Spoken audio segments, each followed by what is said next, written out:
Open Country from Fun Labs is due to release on the 10th of June 2021.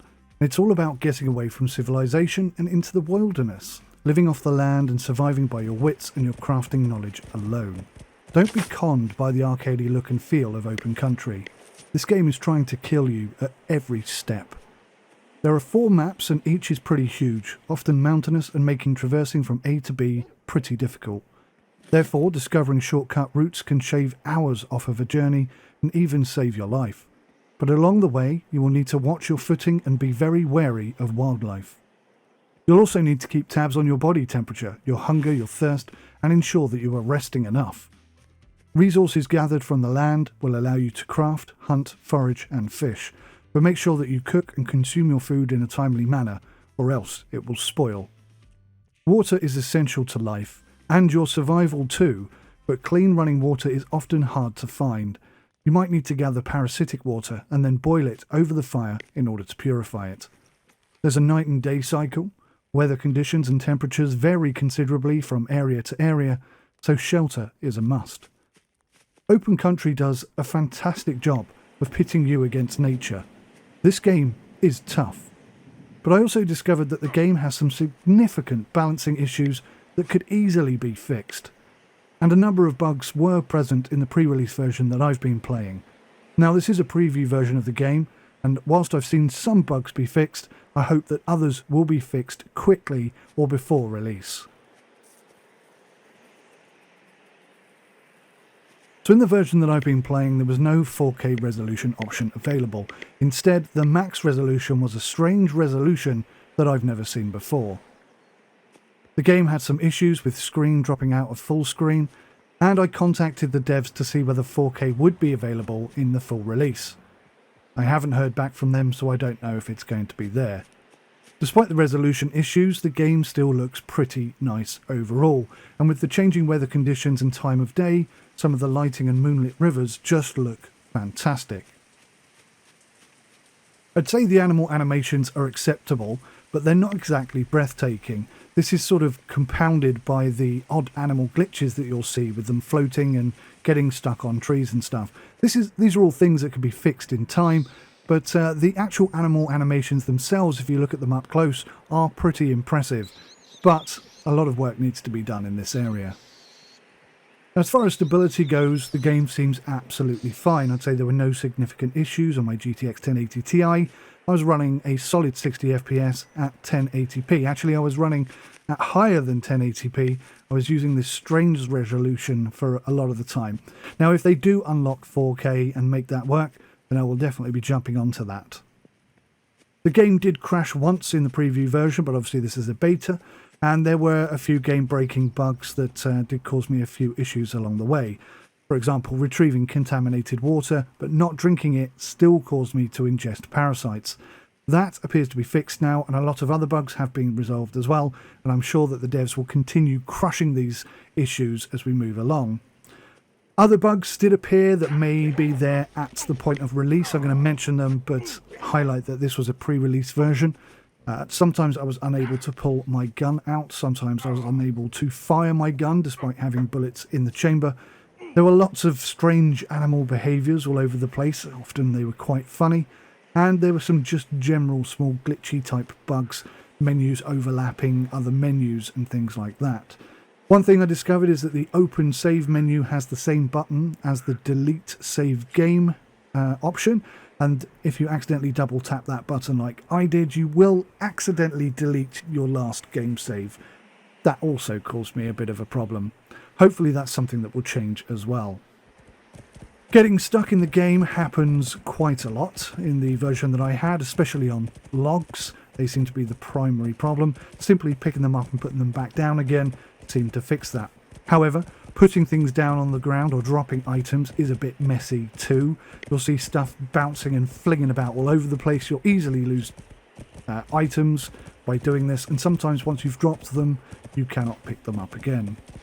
Now, whilst you can climb some rocks, there are many areas where you cannot transition. Now, sometimes you can find a route by jumping and risking your life, basically.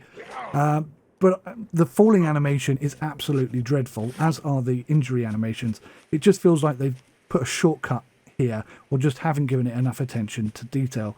I would like to see this completely overhauled. I think it could be so much better than it currently is, but the way it is right now is it's functional, it's just not very appealing.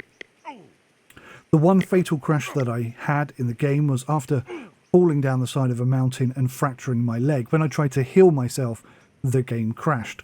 That's the one and only time that it did it, and it hasn't happened since then. Rush hour, the chaos of big city life. I can't even get a breath of fresh air anymore. So let's talk about the gameplay then. Your character has basically had enough of the city, and he wants to return to the open air and the freedom of the wild. You first meet Gary, who's a wilderness smallholding owner who's a little bit down on his luck. In return for accommodation and food, you agree to run some errands for him. That ranges from parcel deliveries to hunting dangerous wildlife. You will meet other characters along the way, like Ranger Ainsley and a trader named Nancy, who will also provide you with tasks and missions for you to progress during the campaign. The tutorials are sort of amalgamated into the campaign itself, and they progressively teach you the game mechanics and systems as you play. There's a lot of things for you to craft from, tools to weapons and medicines, bandages and splints. There are temporary shelters or camps which can be upgraded to become more long-term semi-permanent structures. This enables you to actually store items there, which is very useful when you're far out in the middle of the wilderness. And an upgraded camp will also improve your energy recovery time when you're resting. Food must be collected, hunted, fished for, and cooked, or you will risk food poisoning. To put it simply, open country is trying to kill you right from the very start, and it's pretty blooming good at it too. Falls can lead to concussions, trips can lead to sprains, overexerting yourself when you're tired can lead to muscle strains. You can get parasites from drinking dirty water, which will kill you slowly if you don't have medication, and food poisoning by eating uncooked, spoiled food or certain mushrooms that haven't been cooked properly. The cold can kill you, the heat can kill you, the wildlife can kill you. I'm talking bears, wolves, lynx, and more. And don't forget that you need to rest as well. If you get too thirsty or you get too hungry, then your vision will blur. And if you get ill, you will die without treatment. Staying alive will take a lot of effort. Eventually, you will get access to a dog called Bill. Now, to start with, Bill is a chicken and he's an idiot. Quite often, he will just jump off a cliff or run away, especially if a wolf is about to attack you. But he should at least bark a couple of times in order to warn you of their presence. He can, however, flush out wildfowl and sometimes even retrieve them. You maybe give him a few chances to do that. All you have to do is reward him with food and attention. I haven't tried starving him to death yet, but the idea has crossed my mind a few times. Your RV has additional storage and even a fridge to keep food fresher for longer, but even here it will not last indefinitely. The challenge that open country provides really is excellent, but there are a few areas that I'd like to see changed. The tutorial is okay, but honestly there isn't enough guidance sometimes, especially at the beginning of the game. Unless you play and learn as you play, or watch somebody else play and learn from them, it's quite easy to miss important things, like how to apply ointments and when to upgrade your skills. It's not actually clear when you've gained new skills either. There doesn't appear to be any significant alerts, certainly no audible alert. Skills seem to be unique as well to each skill. So for example, cooking a lot of items will earn you additional cooking skills. Now the way that it's done, I don't know why you don't just automatically rank up when you've reached a certain skill set. At the moment, you have to go in and pick which areas you want to upgrade. I think it might be better, bearing in mind that the game doesn't really tell you when you've earned these points, that it just automatically ranks up, and you can just sort of check against it and see how well you're doing. That's how it's done in real life, and I think actually it would work much better that way in the game. Now, the biggest issue, by far, in this game is that it needs rebalancing. For example, finding branches in a forest shouldn't be too hard, but it is. It's incredibly hard, and you will die more often than not because you cannot find a branch. Now, you can't even grab a branch from a beaver house. That's where the game is going wrong. Even when you've got a stack of branches right in front of you, the game still says there are no branches around. At the moment, you cannot cut a tree to make logs or chop logs to make branches, and branches are absolutely essential. Just this one change alone would massively improve the game. You could say the same for leaves, which are required to make tinder. Instead of collecting leaves from the ground, why can't we just make kindle from the branches themselves? I find that temporary shelters get destroyed far too quickly. This can be incredibly frustrating. Let's say, for example, you go looking for wood and you have to go really far because there's no branches anywhere. When you get back to the base, you'll find that it's destroyed. You can't dismantle a shelter either and move it to another location. You can gather a few remaining resources from one that's been destroyed, an old one that's been destroyed, but the whole system here just happens far too quickly. A shelter that gets destroyed in a short period of time isn't really a shelter at all. At the start of the game, I find that food and water are consumed far too quickly. For example, you can become dehydrated within less than a day. That isn't very realistic. You can rank up your skills in order to improve this, but I just feel like some overall realism and balancing is required here in this game. It almost seems like the night and day cycle and the in-game time are on two completely different time zones. Dying of thirst in a single day is unlikely, and technically you can go 8 days without eating. Now, I don't want to see those kind of extremes, but maybe 2 days for water and 3 days for food, something like that. Another big problem is with the wildlife. None of the animals are persistent. It's a big problem. Wolves and bears will suddenly spawn right next to you and kill you. It doesn't matter how careful you are. You can scan an area and make sure that there's no wildlife about before you cross, but as soon as you step into a hotspot area, they will just spawn right in front of you and you will get attacked. No matter how careful you are, you will get attacked. Now, I've got some tutorials up that teach you how to sort of get away with animals that are attacking you and how to avoid getting attacked by them, but that's in another video. Go search that if you want to know more about this system. But attacking animals also seems quite buggy. If you try and attack them with a knife, you can simply not get a strike in against them. They will constantly attack you, and there is nothing you can do to stop them. You can't run, you can't counterattack, you can't block. It's quite difficult to fight them. There are 2 different attack modes, and using a controller, I think it's X and A or X and R1, and this enables you to do a slash move or a stab move. That works better, but again, I think this is an area that needs work. You can get away with attacking a wolf with an axe. That seems to be far more effective, but obviously using a bow and arrow or a ranged rifle is better. The best weapon by far is the shotgun. That's an instant kill. Now, the thing is, when you go hunting at elk, you can kill those with a single arrow or 2 at the most. But a wolf, as far as I can tell, they can take 2, 3, maybe 4 arrows, plus a bunch of stab wounds, and still kill you. It kind of makes it impossible to be careful, and just really damages the immersion element of the game. Speaking of hunting, that's another area that needs a lot of work. Hunted animals also seem to work on this respawn system, so this means that if you track them too far, they will simply respawn. So if you return to the start point, there he is. Now, right now, there's no way that you could track animals purely on tracking skills. If you turned off the HUD and the overlay to be more realistic, you wouldn't be able to track anything because there is nothing to track. The tracks don't actually exist. This part of the game is very, very arcadey in its nature. More so when you're actually killing the animals. There's no realistic hunting here at all. You can shoot them in the butt, in the leg, shoot them in the nose if you want. It makes no difference. It has the same effect. Again, healing and medicines are an area that are in need of desperate work.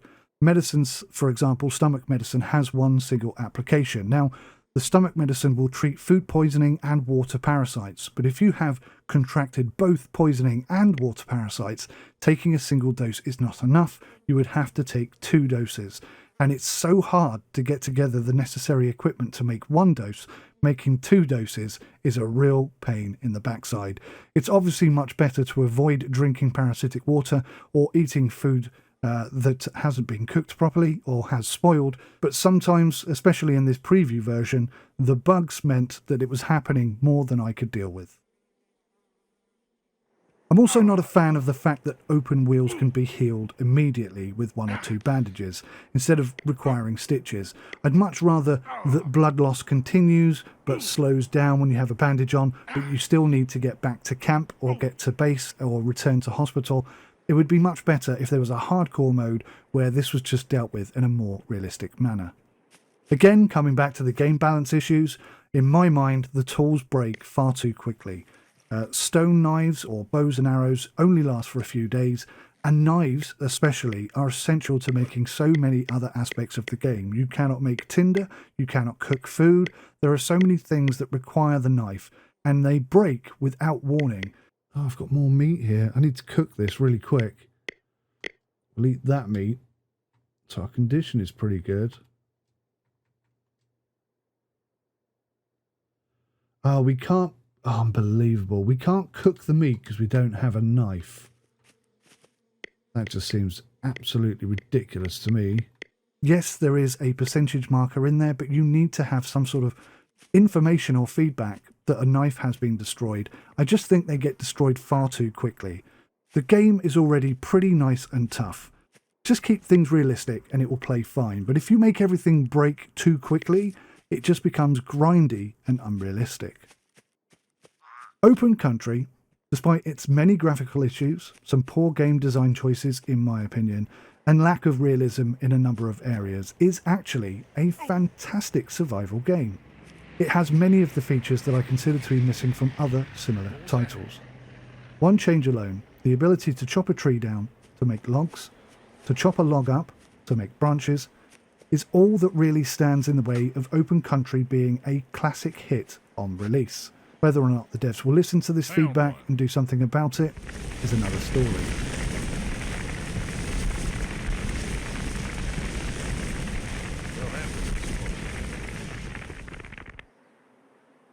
To be honest, there is plenty that I could wish for in the game. I would like to see more mushrooms, some of which are poisonous, even after cooking. I'd like to see the same thing implemented with berries, and I hate the fact that a laceration is healed instantly. Wildlife must stop spawning the way that they currently do. They need to be persistent in the world and have routines. I want to see the option to climb rocks, abseil down cliffs, and improvements to the falling animations. Hunting needs to be completely overhauled. It needs to be improved considerably. And I'd like to see a hardcore mode with more realistic everything. Despite my wish list, I will happily stand by this game and recommend it wholeheartedly, because I can see what they have attempted to do here. Sure, they have cut some corners, and they haven't properly thought out some of the gameplay mechanics, but the parts that they've got right are absolutely brilliantly done, and they do offer a real, genuine challenge. What's this here? So far as I can see, there don't appear to be any real shortcuts, hacks, or cheats that could be implemented. So every player playing this will have to work hard to achieve their progress. I would love to see a sandbox mode included, DLCs to expand the maps, to expand the equipment, the vehicles, and even more campaign missions. But more than any of that, I want this game to succeed so that I can see the release of an Open Country 2, which will have the budget and hopefully the determination to iron out all of the issues and game limitations that currently exist. They could really deliver the most authentic and realistic survival sim ever seen. For now though, Open Country is a formidable foe that just needs to fix branch creation, and that, in my mind, will more than suffice until Open Country 2 arrives. Now, I was progressing quite nicely through my campaign, but unfortunately, one of the latest updates meant that my game save files all disappeared. So all the progress that I had made has gone. There's one area that I didn't get to yet, and that's fishing.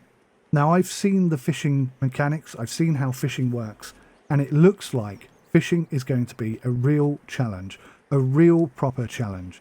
Good enough to even be a standalone fishing sim, almost. That's something I'm very much looking forward to, and I am almost certain it's going to be a positive for this game. I think it's going to be a massive positive for this game. Thank you so much for watching. Please hit that like button if you enjoyed this review. If you found it helpful, leave me a comment below. I'd love to hear your thoughts and opinions on this game. Till next time, take care. Goodbye for now.